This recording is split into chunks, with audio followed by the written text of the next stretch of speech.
Hello, today we have Dr. Srinivas here to talk to us about the API United. Thank you so much for coming. Could you introduce yourself to everyone? Sure, thanks Kyle. Myself, I'm a practitioner in the area of AI and API, the two favorite passion topics of mine. And I've been working with APIs for the last, you can say 20 plus years, been following trends in different stages of API development, and hence the interest in API.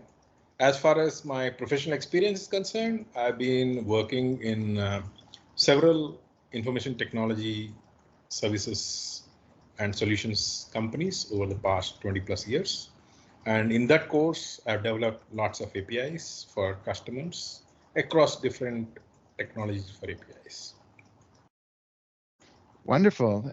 And what gave you the idea with API United to come up with this course? We're talking now about the Certified API REST and Microservices course that can be done with Postman or Karate.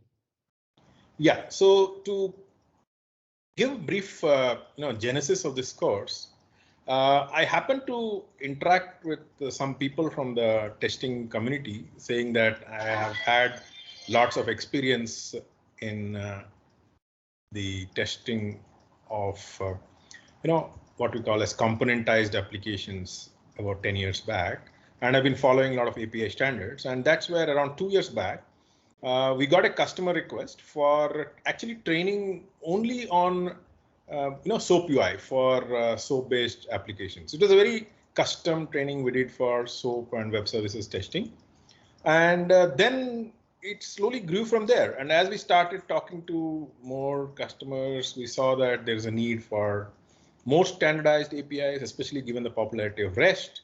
And as you see, we have started evolving the course from the first version, which was purely SOAP UI based, SOAP based services, to including REST based services with tools like Postman. And in the recent past, with popularity of cloud and kind of microservices architectures, we see that the popular use case of REST is in microservices. So that's when we said, okay, maybe we should expand the scope and make it an integrated first level course for wherever APIs are required. The APIs could be required in SOAP, it could be required in REST, it could be required in microservices. So we created this first of a kind course for, you can say, first level API testing, be it the API in form of SOAP, or be it in form of REST, or in form of crowd-based microservices. So the key is we need to be able to demonstrate testing of different kinds of APIs. That's when we said, while SOAP we do in SOAP UI, for REST, we decided to use Postman as a starting point.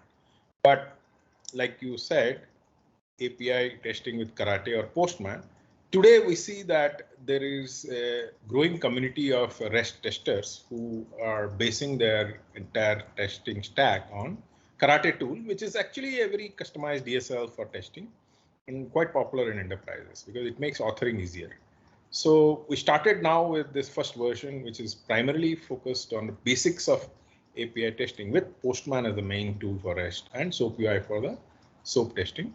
In the coming release, we'll be looking at Karate-based version, though the syllabus-wise, normatively, it is a normative version which does not actually need any specific tool-related detail. Okay, so the syllabus will be neutral of Postman and Karate, but the exercises and potentially the exam questions may reflect it based on what the candidate or the group has chosen to take the course in, I guess. Correct. A certain portion, but the hands-on part will be entirely dependent on the tool. Though the SOAP testing will typically use SOAP UI as the entry-level tool. Okay, great. And what feedback have you received so far from the participants who have taken the course? Because I know that throughout the preparation in the last 2 years of testing out different areas and how you're going to be running this course, you've had already quite a few hundred candidates. Have you heard anything from them about feedback-wise of how it's helped them after the course and in their careers? Yeah, so in fact, the feedback has been basically instrumental in our current version of the syllabus which we have framed, because as I said, we started with SOAP UI, SOAP-based testing. then included REST, and then we included microservices. These all came out of incremental feedback from the different batches, and we have always been conscious of the feedback coming from them. And we got excellent feedback from people, whether it's from Siemens, IBM, or even the open, people who have taken up the open sessions. Really good feedback, and only what portion of the feedback we're not able to incorporate now is in some of the advanced topics, which we felt will be too much to encompass in the first level syllabus. So we will be working on probably a advanced version. Like, for example, today we have some feedback which you can say it's like a technical depth, which we have to still capture to cater to API. Like, for example, going deeper into contract first testing for microservices, going deeper into how do you manage resiliency testing for microservices. These are some things we will go much deeper in probably an advanced course, which may be more, at the cloud level APIs and all that. So expect that to come in the next year or so. Oh, great news. And I know our review committee also sent a lot of comments when we gave out the syllabus quite some time ago.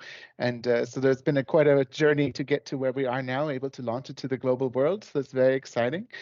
And the last question I have, and maybe it's a difficult one to answer, but who do you think would benefit most from taking this course? Today, I think, the basic idea of software delivery, right, itself is changing with the world adopting cloud and SaaS models. And the way all these delivery models, whether it is SaaS or cloud software service, they all use basically APIs as the entry point into the software. Given the penetration of SaaS, cloud, and more and more, you can say, software delivery platforms coming up with what we call as black box, make available API as a service. That is what is driving the API adoption. So I think today every typical tester who is involved in conventional functional testing has to get acclimatized to API testing, because more and more software is not greenfield, just code, but it is going to be available as APIs. Same way, cloud-based practitioners who want to test cloud applications or SaaS applications, they have to get into what we call as API testing. So I could say infrastructure testers.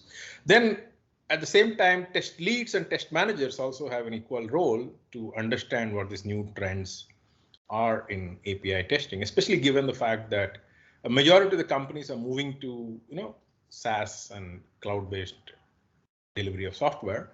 They better understand how APIs are exposed, how APIs are tested, and how they can manage API testing teams. So I would say functional testers, infrastructure testers, cloud testers, SaaS testers at a functional level.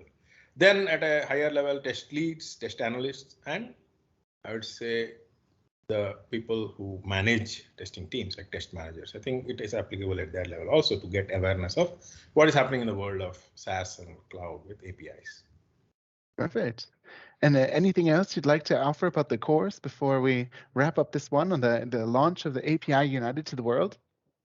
All I can say is if you are embarking on, getting yourself upgraded to tackling the newer, technologies in which software is delivered, like cloud or SaaS, API is the first step. So get yourself certified in API testing before getting to any of these newer domains like SaaS or cloud-based applications testing. Perfect. Thank you so much. And thank you so much for sharing all your knowledge that's in the syllabus with the world. We look forward to seeing how it grows throughout the coming months and weeks and years. And thank you. Have a wonderful day and keep safe. Thank you. Thank you, Kyle.